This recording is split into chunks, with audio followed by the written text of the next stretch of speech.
guys, salam sejahtera, salam bahagia dan salam Barisan Nasional saya ucapkan kepada semua, kepada rakan-rakan saya, pengikut-pengikut setia Facebook saya yang sekarang ini sedang menonton FB Live ini.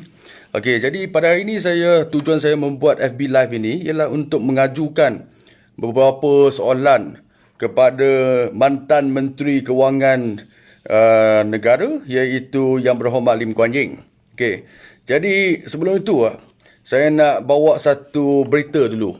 Okey, saya nak mengucapkan tahniah syabas kepada Menteri Pengangkutan Malaysia, iaitu Yang Berhormat Datuk Seri Dr. Wee Ka Siong, kerana saya baru terima berita ini daripada beliau yang telah mengatakan bahawa Kerajaan Perikatan Nasional telah pun pada mesyuarat kabinet pagi tadi telah pun kita panggilkan telah bersetuju untuk membatalkan projek KVDT, iaitu Klang Valley Double Track Project ataupun projek landasan berkembang Lembah Kelang pagi tadi.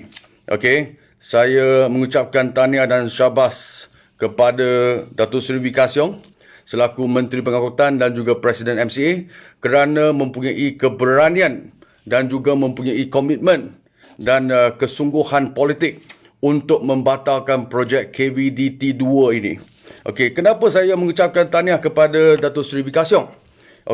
Kalau ada semua ingat lagi, apabila Tengku Zafrul, iaitu Menteri Kewangan Malaysia, membuat pendedahan dalam Parlimen baru-baru ini yang telah mendedahkan 101 projek kerajaan, jumlah nilainya 6.61 bilion ringgit telah diberikan oleh mantan Menteri Kewangan Pakatan Harapan, iaitu YB Lim Kuan Yew.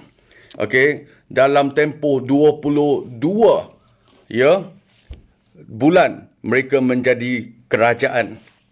Dan dalam list itu, dalam senarai 101 projek itu, paling top sekali ialah projek KVDT 2 ini.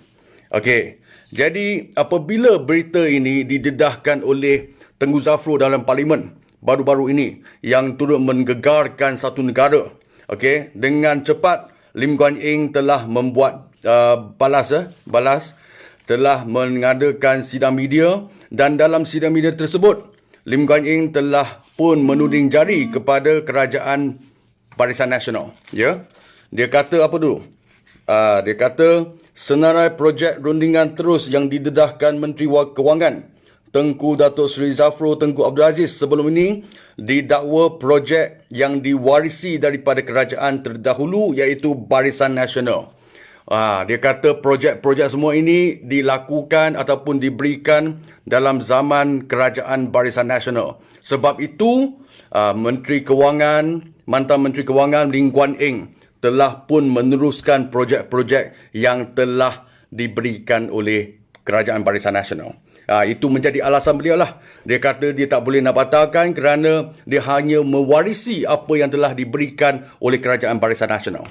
Jadi soalan yang pertama, saya nak tanya kepada Lim Kuan Yew. Pada hari ini, Wee Ka Siong selaku Menteri yang mewakili Barisan Nasional dalam Kerajaan Perikatan Nasional pada hari ini, mempunyai keberanian dan kesungguhan politik untuk membatalkan projek KVDT 2 ini. Kalau Wee Ka Siong boleh, kenapa Lim Kuan Yew tak boleh? Kalau beliau bersungguh-sungguh tidak mahu ataupun menolak amalan rundingan terus, sepatutnya beliau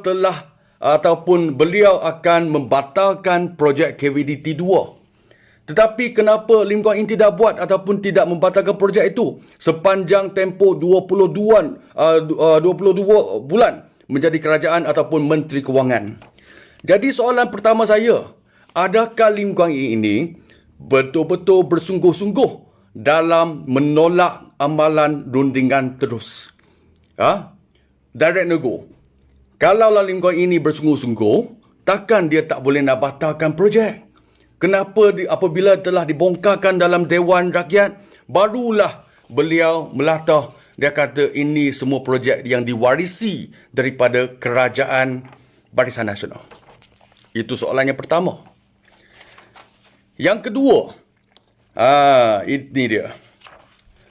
Sebenarnya kita semua tahu, rundingan terus ini apabila dia membabitkan mempunyai elemen-elemen kepentingan negara ataupun kepentingan awam, sebenarnya amalan rundingan terus dibenarkan dalam pentadbiran kerajaan. Itu kita semua tahu. Okay. Lim Guan Eng pun tahu. Tetapi yang menjadi masalah yang terbesar ataupun masalah asas, masalah pokok sekarang ini ialah apa yang telah dijanjikan oleh Kerajaan Pakatan Harapan sebelum mereka menjadi kerajaan. Okey, izinkan saya untuk baca ya. Ini daripada berita yang bertarikh Oktober 15 tahun 2017. Ya, tajuknya Pakatan Harapan tawar janji reformasi 100 hari.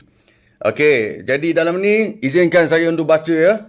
Pakatan Harapan bertekad menjadikan Malaysia antara 10 negara paling bersih di dunia menjelang tahun 2030. Okey, dan dalam ini yang telah pun dibaca satu ikrar yang dibacakan oleh pengerusi Pakatan Harapan, Tun Dr. Mahathir Mohamad di Himpunan Sayangi Malaysia, hapuskan kleptokrasi. PH berikrar untuk menghapuskan rasuah demi masa depan negara. Dan telah mereka menjanjikan 5 tindakan dalam 100 hari pertama Kerajaan Pakatan Harapan. 5 janji itu, okey, izinkan saya untuk nak mengimbas kembali memori tuan-tuan dan puan-puan.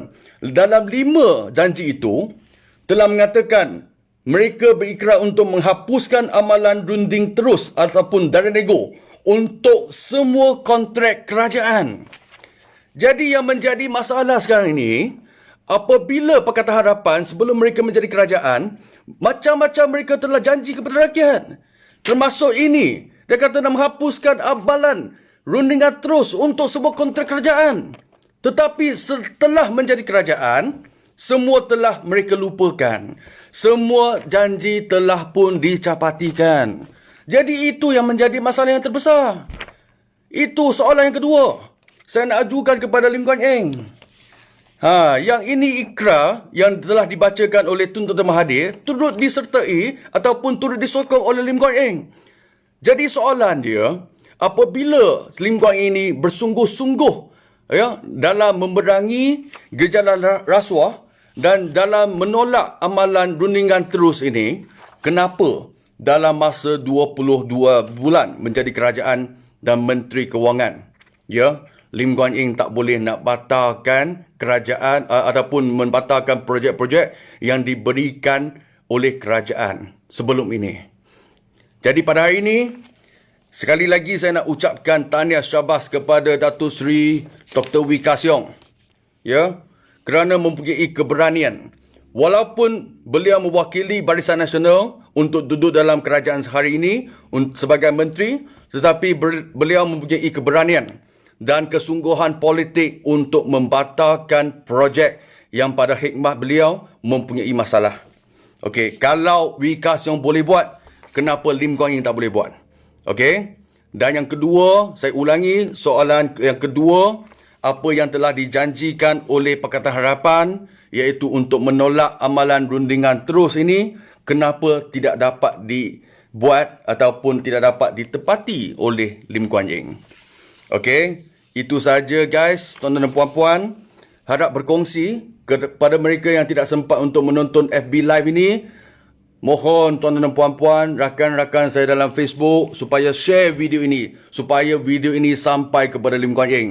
Jawab, jangan tak jawab. Okey, sekali lagi saya ucapkan terima kasih dan saya menanti, dan bukan saja saya lah, saya rasa seluruh rakyat Malaysia menunggu jawapan daripada YB Lim Guan Eng, mantan Menteri Kewangan Kerajaan Pakatan Harapan, dengan penuh kesabaran.